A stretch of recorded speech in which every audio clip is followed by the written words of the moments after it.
Hey everybody, Hernke here. Welcome back to my channel. Today I am joined by my friend, a very special guest, a fellow Wisconsinite, a fellow cheesehead, a fellow Packer backer, Chelsea Murphy. Hello. Chelsea, so nice to chat with you over an old fashioned. You too. Thank you for making these. It tastes like home. You're welcome. This is how we do it in Wisconsin. We talk and we have old fashions and And cheese curds. Oh, cheese curds, you said? Yes. Well, guess what? I do have some cheese curds from Wisconsin. Give it a try. Now, these are actually from Ralph's in California. What? But it's pretty close. Not as fresh, but... Oh, that's good. You gotta let them sit out for like another... If you guys are ever in Wisconsin, you need to get cheese curds. Highly recommended. You can get them in the airport. You can get them Culver's. at gas stations. Any bar. Everywhere. So what we're drinking now is a brandy old-fashioned sweet. Because in Wisconsin they ask, do you want it sweet or sour? Mm-hmm. I like mine sweet. How about you? I like mine sweet too. Yeah? Mm-hmm. Yeah, it's hard to get them out here because they don't make them. They don't make them in California like they do in Wisconsin. No, they don't, and they're more expensive too. Mm-hmm. You know, $15 for a drink like that that's filled with lots of whiskey, which is good, but it just doesn't have that sweet taste to it. And then when you tell them to make it sweet, they don't know how to do it properly. So, and then when you tell them how to do it properly, they get all offended. That's okay. It's all right. Chelsea, so good to finally meet you. What brings you out to California? Well, the film industry. The film industry, like me as well. But I actually moved from Florida. You moved directly from Wisconsin, right? I actually lived in New York before LA. Okay. I went to New York Film Academy. Oh, all right. Mm-hmm. So you went from there to New York and then to LA. Mm-hmm. Okay. Wow. That's a big jump. Yeah, I was bi-coastal for a while. Did you want to go to the one out there specifically, knowing that did you know if there was one out here too? I did, and I never planned on coming here. But after I graduated, a lot of my friends were moving out to LA, and at the time there wasn't anything really filming in New York. I think Gossip Girl was on its last season, and then CSI New York there wasn't a lot going on at all. So it really became, do I want to try to do theater, or do I want to go to LA? And here I am. Oh, right on. Did you have to do a lot of research and preparing for your move to New York and then eventually out here, like places to live, where it's safe, all that stuff? You know, I wish I would have, but I was so young. I turned 21 in New York, and I just kind of was going with the flow. I'm a little more responsible now. Luckily, I lived in the dorms in New York and met friends, and then we eventually moved to the East Village with friends. And when I came here, I had friends that were going to the LA New York Film Academy, so that's why I moved to the Burbank area, because I wanted to be by people I knew. That was about the extent of the research. Was like, I know you. Well, there's another thing we both have in common. We went to New York Film Academy. I went to the one out here, so I only did the 2-month program. How long did you do? I did that 1 year. The 1 year. Mm-hmm. And it was the acting or the filmmaking? Acting for film. Okay. Mm-hmm. That must have been intense. It was. They cram a lot into that year. And did they make you do a lot of weird, like, exercises too? Yeah, what was cool about NYFA is that they give you kind of a crash course in all the different kinds of techniques of acting. So once I graduated, I had a feel for basics of all of them, and then I knew which ones I liked. I personally really liked Meisner, so when I came here, I found a specific Meisner school, and then some of the other techniques that I wasn't really vibing with, I didn't really need to continue to study them. All right. So it was cool. Did you book anything while you were in New York? No, they actually tell you that they don't want you to do that. They're like, you're in school right now, and they don't even want you auditioning, which really frustrated me at the time, because I was like, I'm out here, and there's like things I could be doing, but now I understand. They're like, you're still training, we don't want you to go audition, and like... That sounds exactly what I went through at Vancouver Film and Acting School. Oh, a lot of schools are like that. Yep, they said the same thing to me. They said, you have a choice. You can either stay in school, or you can go, we'll give you a refund for your tuition and go on and do your own thing. Oof. I made the decision to quit. Oh, really? I did, and they gave me a refund, and I told them, like, being out in the field is more of a learning experience for me than sitting in a classroom. Right. You know, and I'm really surprised they do that. But I understand they have like a certain number of students in their class, and you're supposed to be somebody's scene partner if that person doesn't have a scene partner and all that stuff. So wow, what was one bizarre exercise that stuck out to you over there? If any. Wow. I don't know. I did acting classes in high school as well, so none of it even really seems bizarre. I kind of just grew up doing it. For my junior year of high school, I went to like an arts conservatory, so that was really cool to be able to do that. So all of the like weird acting technique things don't feel weird to me. They kind of encourage my own natural weirdness. Well, there you go. Yeah. And you just learn as you go. That's how you do it. Yeah. And no matter what the technique is, you'll find the niche where you're like, all right, this works for me, and I'm going to stick with it. Mm-hmm. So I've learned that as well. Now, when you moved here from New York, what was the first thing you wanted to do? I'm going to ask a very cliche question. Did you go to Central Casting to sign up with them? I did. You did? There you go. Well, first I went to the ocean, and then... You had to go to the beach. Oh, yeah. Growing up in Wisconsin, we don't have that. Well, don't we have Bay Beach or something like that? Yeah, we have a lot of lakes. Lakes. I grew up on lakes. Do you prefer lakes or beaches? Or both? I love the ocean, but I like any bodies of water, so lakes are a good substitute, but there's nothing like the ocean. So what was the first thing you booked when you moved out here? I booked this, this, I don't even remember what show it was, but you know those kind of like crime scene cop shows where they like talk about what happened and then they show the murder reenactment? Yes. I was the murder reenactment. Been there too, I've done one of those. Yeah, it was for Japanese fun. TV. Oh, cool. Yeah. This was, it was a show, it was called Dangerous Threesomes, and it never got picked up. I think they only filmed like 3 episodes of it. Dangerous Threesomes? Yeah, it sounded like an adult movie, but it was about people that murdered in groups of 3. So I think they were trying to like get the like clickbait with the name. Right. Yeah. And then, they would totally sucker you in. And Yeah. It's like, oh, that's not what it seemed, but it didn't get picked up, so it never. Did you have footage from it?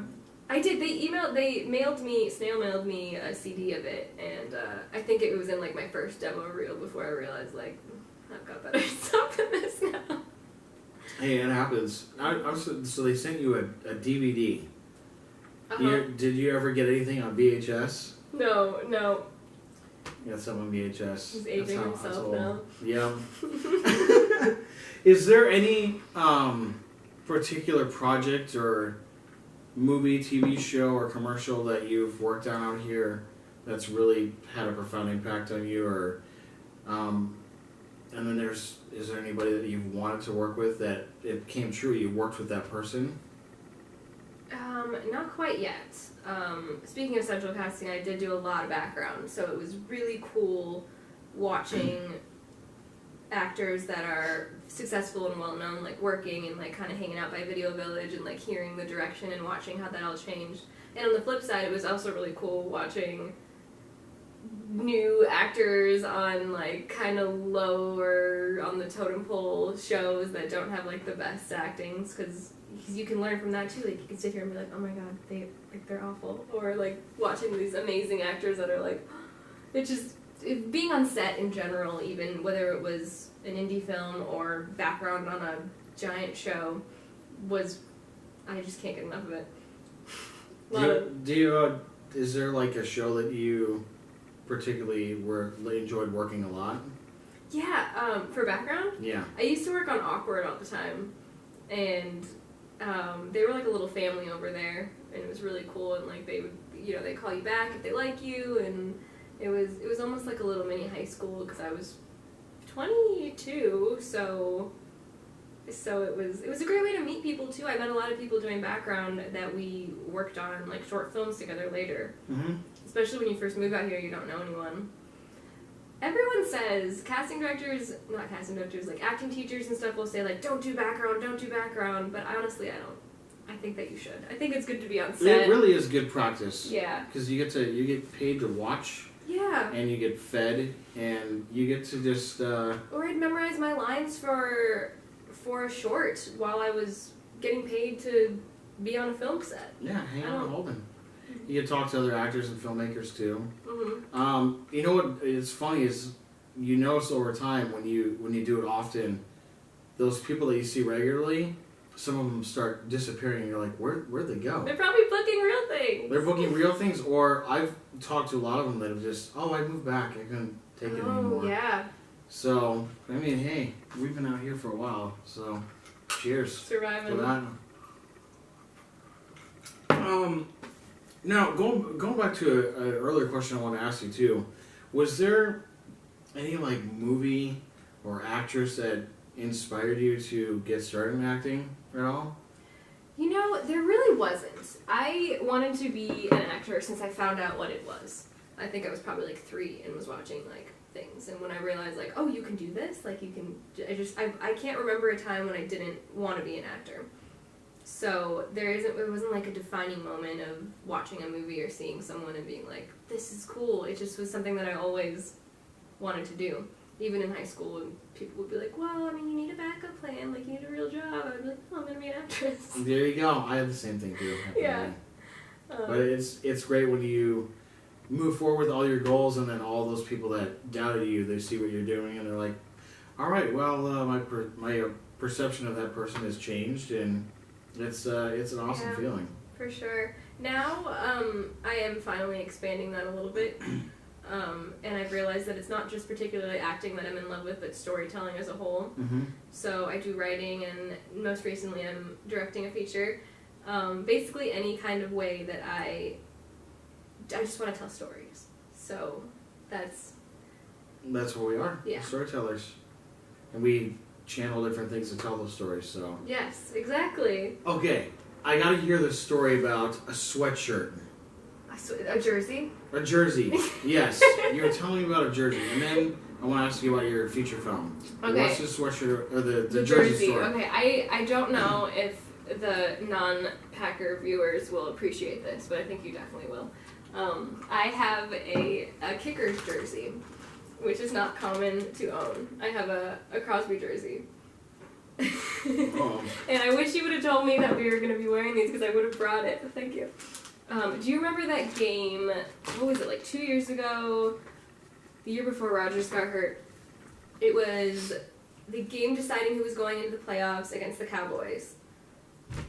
Okay, well, it was like, I think it was like 2 years ago, and it came down to, it was a tie, and Crosby had to kick a field goal to win the game, and it was at like 64 yards away or something like that. And I was very drunk at the Packer Bar in Hollywood Boulevard with like a bunch of Packer friends. I need to go there someday. You do, it's great. And I was very drunk, and it was like such an intense game, and and I was like, no, not yet.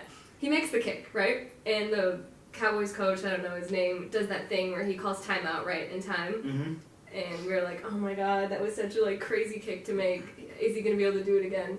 So me, very drunk, say, if he makes this, I'm ordering a Crosby jersey. Oh my god. Sure enough, makes the kick again. Kept partying, woke up in the morning with a notification from Amazon on my phone saying, your jersey's on the way. Oh my god. So now I have a Crosby jersey, and everyone's like, why do you have a kicker? And you ordered it when you were drunk. Yes. You did a drunk order. Yes. That is had an hilarious. NFL email, like, your delivery is on the way. Like, what's that? And then I remembered, oh my god. That's awesome. So I wish I would have worn it, because sometimes I get a little, like, embarrassed to wear a Kickers jersey. It's not. Oh man, that is awesome. And you know, hopefully they'll play better again this year. Yeah, we got a new coach. Last year was painful. The last 2 years have been a struggle. But I was at the game this year, the Bears game, where we made the big comeback. Did? Mm-hmm. The season opener. Wow. Yeah. That must have been something. Did you have a brat? I didn't. No? You never brat? No, I should have. You gotta have a brat and some curds. Oh, some cheese curds, don't you know?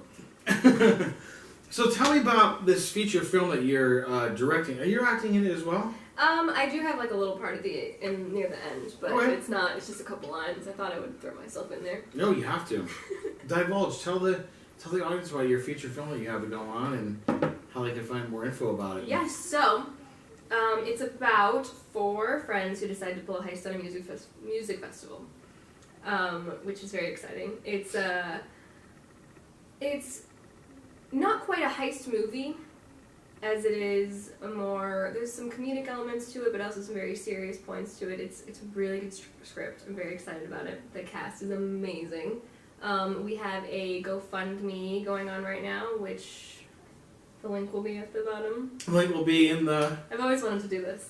the bottom, somewhere below. Yes, it'll be in the description below so you can check it out. Yes, and along with that link, there's a little promo video we've made talking about the movie. And yeah, any support would be great. We start filming in May. In May. And where are you filming? In Joshua Tree area. Joshua Tree. The movie's called Yucca, so it's in like Yucca Valley area. And we start filming on my birthday, May 8th. Oh! Happy birthday! Thank There you. you go. There's a Walmart out there. You should definitely take advantage of it while you're out Okay, there. good to know. I haven't been out there. Yeah, there's a Walmart out there. That's where our place that we were filming was 40 minutes away from the Walmart. So any PA that we had to send out there, we had to send them a list and like make sure you have all this stuff. But you'll be relatively closer since you're filming in that area. Okay. And there's a Steak and Shake out there. I and love all that Steak and stuff. Shake. So you'll be set. You'll have fun. Good. Just make sure you have lots of water. It's gonna be pretty warm. Yeah, Until luckily you're- May won't be as bad as it could be. Yeah, usually September and August is when it's really brutal out there. Mm-hmm. So yeah, it'll be fun. I can't wait to see when it's all done. Me too. Was there anything that inspired you to write that story and come up with it, the idea? I actually didn't write it. Oh, you did? Okay. Mhm. My very talented friend Brady Trainer wrote that movie, and And then he pitched you the idea, mm-hmm. and you said, I'm in. Yes, he's been sending me scripts for years, for like 8 years, and they're all amazing. And last summer he sent me this one. He was like, I'm gonna make this one. I'm like, let's do it. We're do ready. it. Yeah. Sweet. Well, I look forward to seeing it. It sounds like a fun movie. Yeah. Because right when you said a heist at a music festival, that's pretty awesome. I know there's some local bands out there too. They might contact you. You'll see. Because you need several bands. Is that Not is that a quite. possibility? I don't want to give too much away, but no, I don't want to give too much away. You cannot give too much away. A little spoiler for the audience. No spoilers. Hashtag no spoilers. Well, I look forward to seeing it, and I'll support you as well And you already have so much. with the eBay credits, right? Yes. Have you got any more hits at all? I feel like we didn't know. Really? All right. More off-camera discussion. But yeah, it's interesting the people that'll come out there and say, "Hey, I'll give you this for that," and you know, the guy that's doing like our graphic artist work for Another Planet from Outer Space, he said to me, "I'll do your next film poster if you give me a roll of film." I'm like, dude, done. Wow. You know what I mean? Because his artwork costs like $400. Wow. So sometimes helping Indie filmmaking, man, you gotta. when you do a trade for trade, it really, really helps. And hopefully there'll be people out there that'll do that for you when you're out there filming. You know, people that want a PA or help out on set. Yeah, we've been really blessed to have a lot of help so far. So. Good. Are you all 100% crewed and locked in? I wouldn't say 100%, but we're comfortable. So a little room for. I'm thankfully not heavily involved in producing because I think I would just. My ADD would not enjoy that at this point. Oh yeah. I'm gonna focus on directing. Good. Yeah. And you have an AD? Yes. Very good. Is there Why are anyone- you offering your? Like I'll be in Animal Kingdom during the whole time. Mm.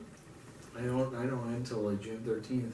So going forward now after this film, is there any goals or any aspirations of anything that you want to accomplish this year besides your film? Anything else you want to do? The film is really the main focus of this year, but yeah, I don't know. I'm kind of blindsided, not blindsided, tunnel visioned on that right now. So I think after the come down of that, when we're done at the end of May, I'll be able to refocus and decide the paths I want to do. I mean, obviously acting is still a top priority up there, but it's for once in my life taking a back seat. Yeah. So you are basically applying what you've learned from being on set all these years and watching other directors do their thing. So yeah, very proud of you. thank you. I can't wait to see it when it's all done. Yeah. And I will, you know, if you need any help with, getting distribution and stuff, I'll help you out with that too. Perfect. Yeah, no problem. I already got a place that will distribute your movie, so. Ooh! Yeah. one place. There's a lot of them that you can submit to, but I already know one platform that'll take it for sure. This guy's amazing. I definitely try. I want to help out my fellow filmmakers, my fellow Wisconsinites. We got to be there for each other, right? Right? Always? Always? Oh yeah.